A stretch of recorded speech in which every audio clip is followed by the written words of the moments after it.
Last পার্টে আমরা alternating current চ্যাপ্টারে WBJEতে আসা বিগত কয়েক বছরে যত ইম্পর্টেন্ট প্রশ্ন ছিল সব কটা সলভ করেছি। এই পার্টটা তোমাদের জন্য একটি বোনাস পার্ট। এইখানে যেই মেন্স 2024 ফার্স্ট অ্যাটেম্প্ট, মানে যেটা জানুয়ারির লাস্ট উইক এবং ফেব্রুয়ারির ফার্স্ট উইকে হয়েছিল, তাতে অল্টারনেটিং কারেন্টের আসা কিছু ইম্পর্টেন্ট প্রশ্ন আমরা সলভ করব। তা আজকের প্রথম প্রশ্ন হচ্ছে, in series LCR circuit the capacitance is changed from C to 4C to keep the resonance frequency unchanged. The new inductance should be A reduced by L by 4, B increased by 2L, C reduced by 3L by 4 R D increased to 4L। আচ্ছা, তাহলে আমাদের কি বলেছে? আমাদের বলেছে যে একটা LCR circuit আছে সিরিজ, LCR সার্কিট আছে সিরিজে।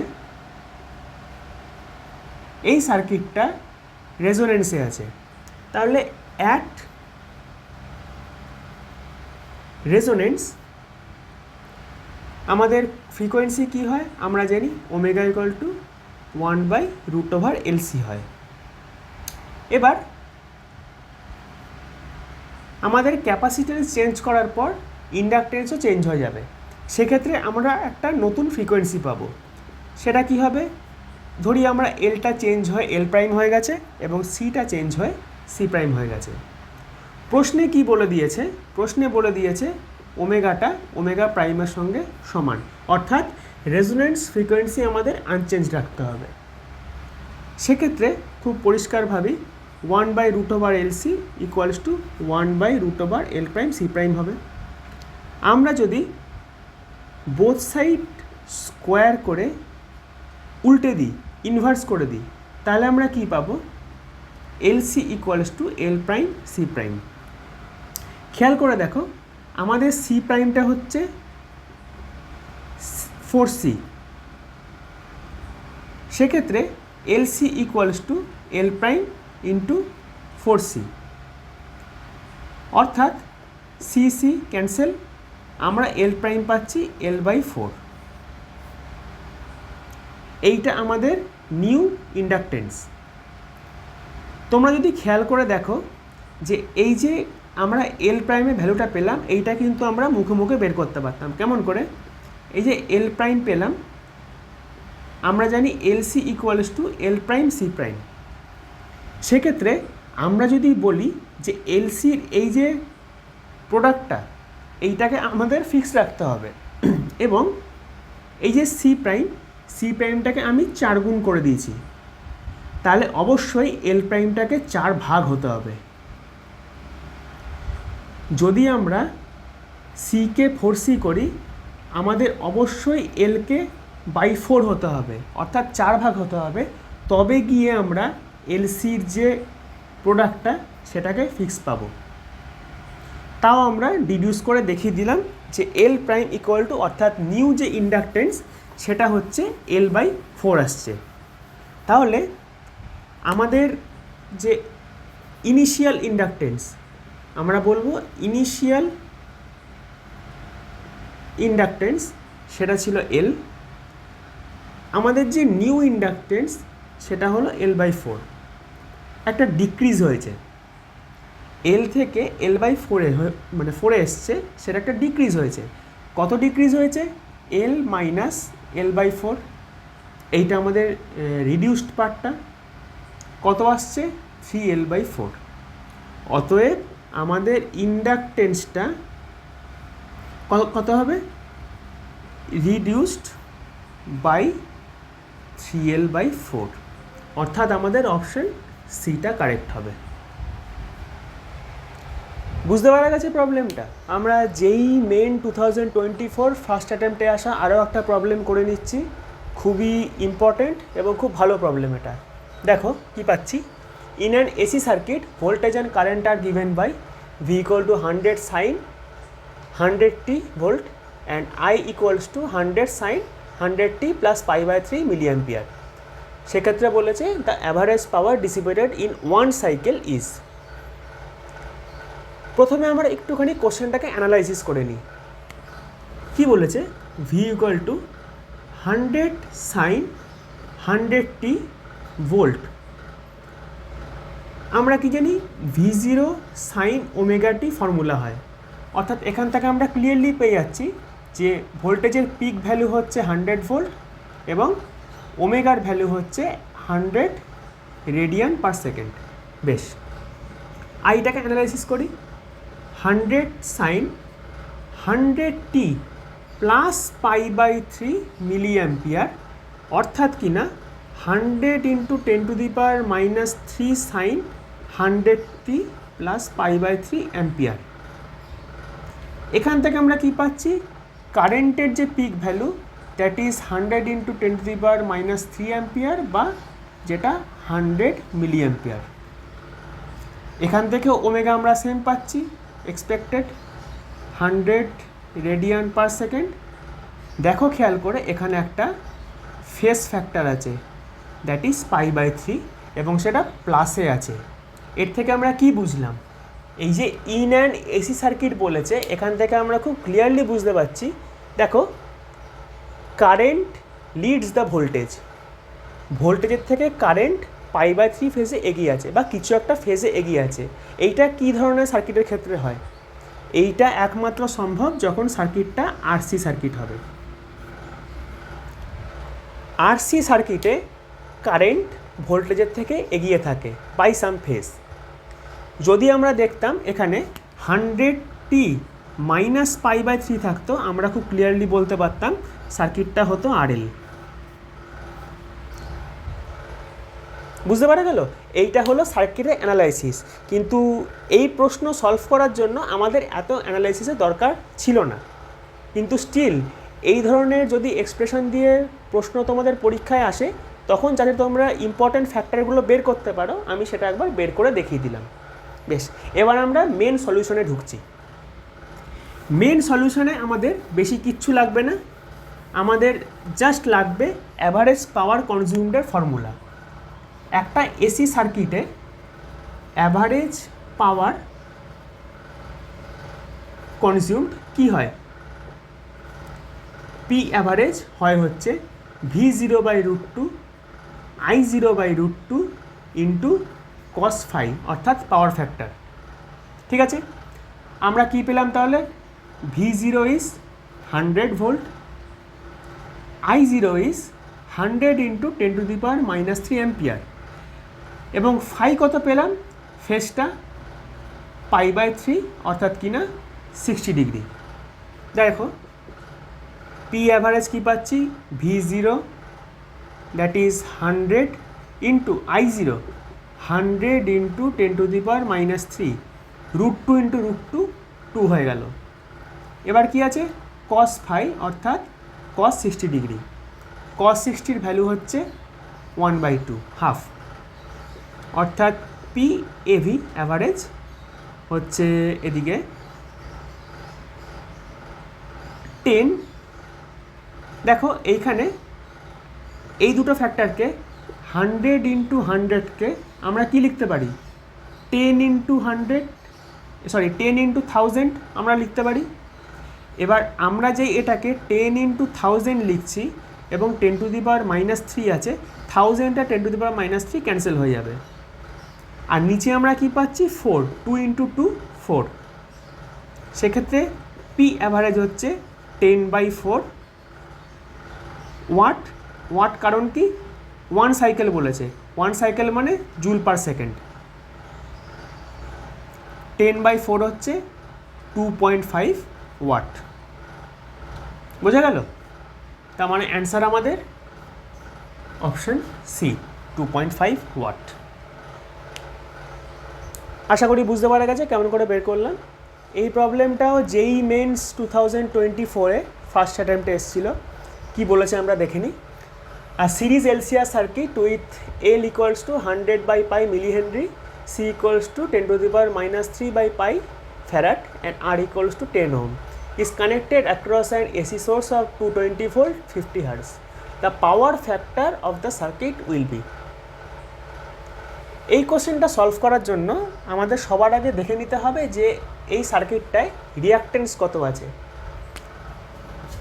রিঅ্যাকট্যান্স মানে একটা এসি এলসিআর সার্কিটে রিঅ্যাকট্যান্স দুটো হবে, একটা হবে inductive reactance that is XL, আরেকটা হবে capacitive reactance that is XC. XL মানে আমরা জানি ওমেগা এল, এক্সসি মানে আমরা জানি 1/ωc। আমাদের ওমেগা বা অ্যাঙ্গুলার ফ্রিকোয়েন্সিটা বের করে নিতে হবে। দেখো ওমেগা ইকুয়াল টু 2πf, অর্থাৎ 2π ইন্টু 50 হার্জ আমাদের ফ্রিকোয়েন্সি বলে দেওয়া আছে এখানে, এই যে। তাহলে 100π রেডিয়ান পার সেকেন্ড হচ্ছে আমাদের ওমেগা চলে এসছে, ঠিক আছে। এবার দেখো ওমেগা এসছে 100π, আর এল দিয়ে দিয়েছে 100/π মিলি হেনরি, অর্থাৎ 100/π ইন্টু 10⁻³ হেনরি। এইটাকে আমরা সলভ করলে কি পাই? দেখো এখানে 1 2 3 4টে জিরো, এখানে 3টে জিরো, মানে 4 - 3 করলে একটা জিরো হবে 10 ওহম। বোঝা গেল এই পার্টটা? এবার দেখো 1/ωc বা ক্যাপাসিটিভ রিঅ্যাকট্যান্স যেটা, সেটা কত পাবো? 1/100π ইন্টু সি কত আসছে? সি হচ্ছে আমাদের 10⁻³ ডিভাইডেড বাই পাই, সেটা উপরে মাল্টিপ্লাই হয়ে যাবে। তাহলে পাই পাই ক্যান্সেল, এবং এখানে দুটো জিরো, এখানে 3টে জিরো, অর্থাৎ 1/10 ইনভার্স পাবো, যেটা কিনা আমাদের আসছে 10 ওহম। খুব ভালো করে খেয়াল করে দেখো, ইন্টারেস্টিংলি আমরা কি পেলাম? দুটো রিঅ্যাকট্যান্স কিন্তু সমান। দুটো রিঅ্যাকট্যান্স সমান মানে আমরা যে ইম্পিডেন্সের ফর্মুলা জানি, সেটা কি জানি? R² = XL - XC²। এবং আমরা জানি যে পিক কারেন্ট হয়, সেটা হয় যদি পিক ভোল্টেজ V0 হয়, তাহলে R² + XL - XC² হয়। যদি XL = XC হয়, তার মানে এই ফ্যাক্টরটা আমরা 0 হয়ে যাচ্ছে, অর্থাৎ সার্কিটটা পিওরলি রেজিস্টিভ সার্কিট হয়ে যাচ্ছে। এই ঘটনাটা কখন হয়?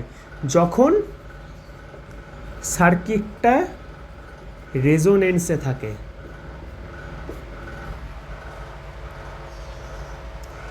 এবং এইটা একটা কমনলি নোন ফ্যাক্ট। আমরা যদি ইম্পিডেন্স ট্রায়াঙ্গেলকে আরেকটু অ্যানালাইজ করি, তাহলে আমরা পেয়ে যাব যে এটা ফাই, এটা R, this is XL - XC and this is Z. আমাদের যে পাওয়ার ফ্যাক্টর আছে, পাওয়ার ফ্যাক্টর আমরা সবাই জানি cos phi-কে বলা হয়। cos phi মানে এখান থেকে বেস বাই হাইপোটেনিউস, ভূমি বাই অতিভুজ। ভূমি কি আছে? আর। অতিভুজ কি আছে? জেড। আমরা এইমাত্র বের করলাম যে জেড = আর। সেক্ষেত্রে R/R কত হয়? 1। অর্থাৎ আমাদের যে পাওয়ার ফ্যাক্টরটা বেরোচ্ছে, সেটা ক্লিয়ারলি 1 বেরোচ্ছে। আশা করি সবাই বুঝতে পেরেছো প্রবলেমটা কেমন করে সলভ করা হলো। বেশ, আমরা তাহলে পরবর্তী প্রবলেমে মুভ করছি।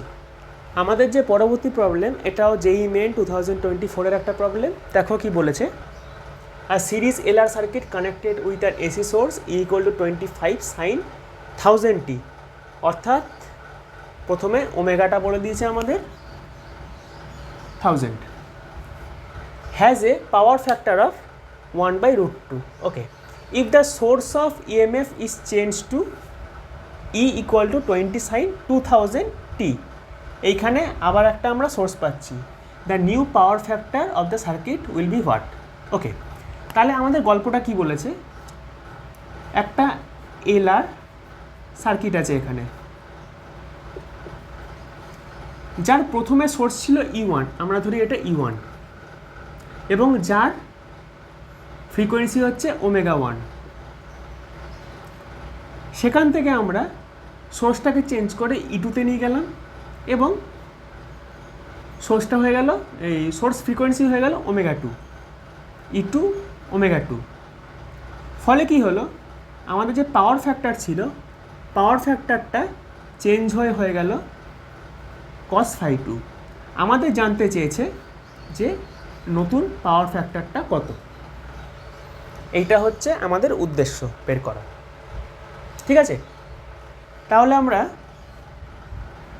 এই প্রশ্নটা সলভ করব ইম্পিডেন্স ট্রায়াঙ্গেলের হেল্প নিয়ে। কি আছে, পারপেন্ডিকুলারে রিয়াক্টেন্স হয়, বেসে আর হয় এবং হাইপোটেনিউসে বা অতিভুজে জেড হয়। দেখো আমাদের পাওয়ার ফ্যাক্টর ইনিশিয়ালি বলে দিয়েছে, মানে cos φ1 বলে দিয়েছে 1/√2। এখান থেকে আমরা খুব সহজেই বলতে পারি যে φ1টা হচ্ছে 45 ডিগ্রি, অর্থাৎ বা π/4ও বলতে পারি। এবার দেখো আমরা যদি tan φ1 বের করি, tan φ1 বের করার সময় আমাদের করতে হবে পারপেন্ডিকুলার বাই বেস, লম্ব বাই ভূমি, xl/r, যেটা কিনা ω1l। আমরা প্রথম সোর্সের জন্য ω1 ধরেছিলাম, ω1l, এলটা সেম আছে, বাই আর হবে, আর আরটাও সেম আছে। এবার আমরা কি দেখছি যে tan φ1 মানে 45 ডিগ্রি ইজ ω1l/r, এটা আমরা পাচ্ছি। tan 45 মানে 1, অর্থাৎ এই ক্ষেত্রে আমরা l/r কত পাচ্ছি, l/r পাচ্ছি 1/ω1, যেখানে ω1-এর ভ্যালু হচ্ছে 1000। আমরা এটাকে 1/1000ও লিখতে পারি, ঠিক আছে? এবার দেখো, তোমরা খেয়াল করে দেখো, এটা কিন্তু টাইম কনস্ট্যান্ট। আমি এর আগে প্রবলেমে বলেছিলাম যে l/r ইন্ডাকটিভ রেজিস্টিভ সার্কিটে, এলআর সার্কিটে টাইম কনস্ট্যান্ট হয়। জাস্ট একটা নোট বলে দিলাম আমি। যাই হোক, এরপরে আমরা দেখছি নেক্সট কেসে, যখন আমরা সোর্সটাকে চেঞ্জ করেছি। দেখো সেক্ষেত্রে আমরা tan φ2 পাচ্ছি, tan φ2 মানে ω2l/r পাচ্ছি।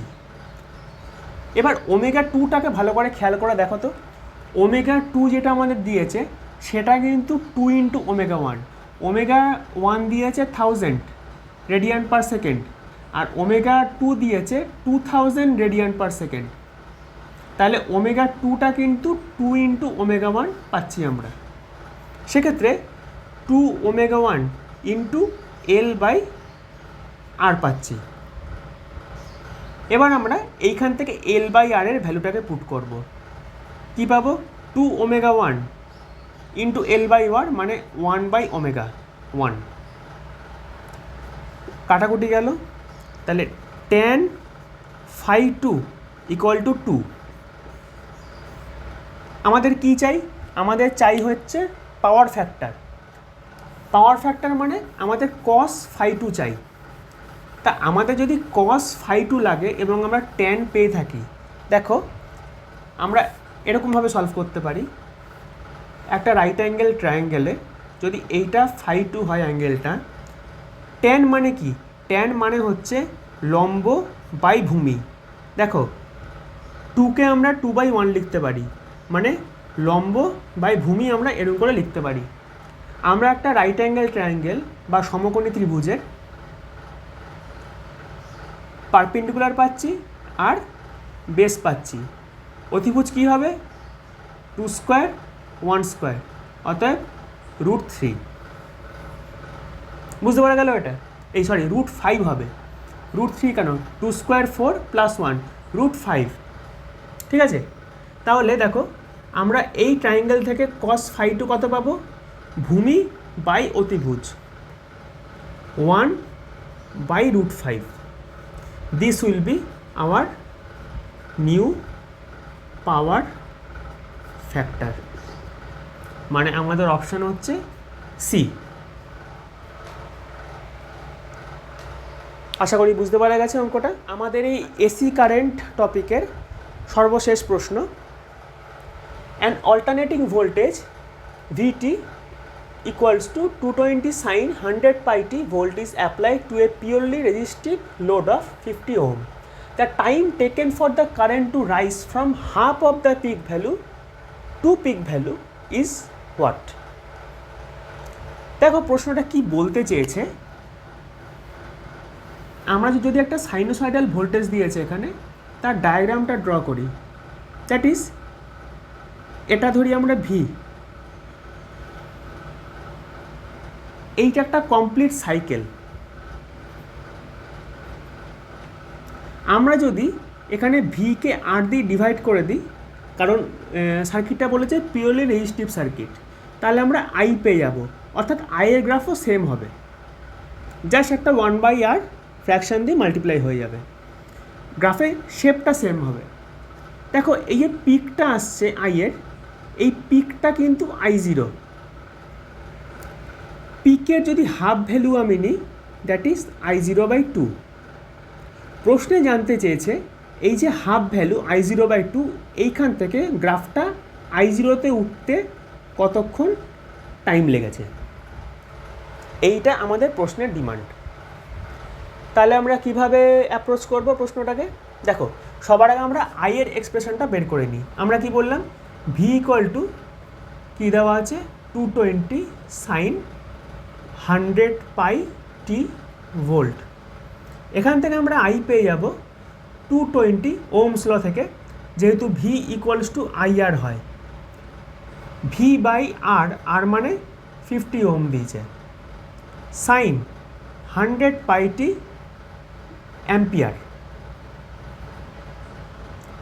মানে 0 0 cancel, 22/5 sine 100 pi t ampere হবে আইয়ের এক্সপ্রেশন। এবার আমরা টাইম পিরিয়ড বের করতে পারবো এখান থেকে। টাইম পিরিয়ড মানে এই সাইনোসয়েডাল কার্ভটা বা কারেন্টটার একটা কমপ্লিট সাইকেল কভার করতে, এই পয়েন্ট থেকে এই পয়েন্ট অবধি কভার করতে কতক্ষণ টাইম লাগছে, দ্যাট ইজ টাইম পিরিয়ড। তার ফর্মুলা কি, 2π/ω বা অ্যাঙ্গুলার ফ্রিকোয়েন্সি। অ্যাঙ্গুলার ফ্রিকোয়েন্সি আমাদের কত বলা আছে, 100 পাই, দ্যাট ইজ 2π × 100 পাই, মানে 1/50 সেকেন্ডস টাইম লাগবে আমার একটা কমপ্লিট সাইকেল কভার করতে। ঠিক আছে, এবার আমরা টাইম পিরিয়ড থেকে বের করতে পারবো যে আমাদের পিক ভ্যালু কীরকম আসবে। দেখো আমরা কি জানি, এইটা t = 0, এই কমপ্লিট টাইমটা যদি t হয়,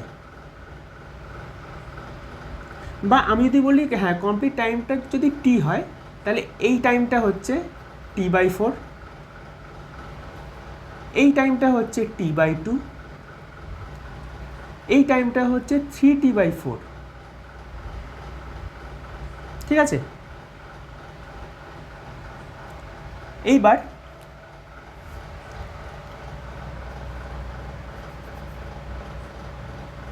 টাইম টু রিচ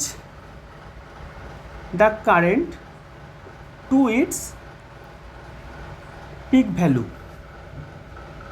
কত না I0, I0তে পৌঁছাতে, 0 থেকে I0তে পৌঁছাতে কতক্ষণ টাইম লাগে, কতক্ষণ টাইম লাগে আমরা কি দেখছি, এইটা পিক, পিকটা পৌঁছাতে t/4 টাইম লাগছে, অর্থাৎ টাইম পিরিয়ড বাই 4।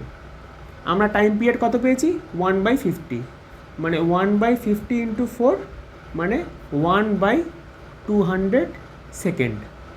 এইটাকে আমরা ধরে নিচ্ছি t0। তাহলে আমরা t0 কি পাচ্ছি, t0 হচ্ছে 0 থেকে পিক ভ্যালুতে পৌঁছাতে কতক্ষণ টাইম আমাদের লাগছে, এইটা আমরা t0 পাচ্ছি। এবার নেক্সট আমাদের কি বলেছে, half of the peak value to peak value, মানে আমাদের বের করতে হবে যে হাফ ভ্যালু পৌঁছাতে কতক্ষণ টাইম লাগবে। আমরা কমপ্লিট টাইমটা থেকে সেই হাফ ভ্যালু টাইমটা যদি মাইনাস করে দিই, তবে আমরা হাফ থেকে পিক ভ্যালু অবধি টাইম পেয়ে যাব। দেখো কি বলেছে, কারেন্টটা আমরা কি পেয়েছিলাম, I0টা হয়েছিল 22/5 সাইন 100 পাই টি অ্যাম্পিয়ার। এইটা হচ্ছে I0। এবার হাফ ভ্যালু মানে কি? হাফ ভ্যালু মানে I0/2, মানে 22/5 ইন্টু 2 হবে এখানে, মানে হবে 11/5 অ্যাম্পিয়ার। এইটা হবে পিক ভ্যালু। এবার আমি যদি ধরে নিই এই T0টা আমি রেখে দিচ্ছি, যদি আমরা ধরে নিই যে টি টাইম দরকার পড়ছে to reach the current to its half peak, মানে 0 থেকে I0/2তে পৌঁছাতে আমাদের টি টাইম দরকার হচ্ছে। তাহলে দেখো আমরা এর এক্সপ্রেশন থেকে কি পাচ্ছি? এর এক্সপ্রেশন থেকে পাচ্ছি, এটাকে আমি মানে শুরুতে I0ই ধরে নিচ্ছি, সাইন 100 পাই টি। আমাদের যে ফাইনাল কারেন্ট সেটা আমরা কত লাগবে? আমাদের I0/2 লাগবে। তাহলে এরকম পাচ্ছি, I0 ক্যান্সেল, সাইন এটা পাচ্ছি আমরা হাফ। সাইন কততে হাফ? সাইন 30তে half.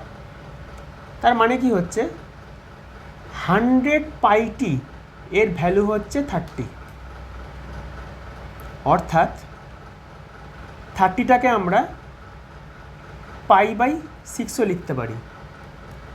That is pi cancel হয়ে গেল এবং টি ইকুয়ালস টু 1/600 সেকেন্ড আমরা পেয়ে গেলাম।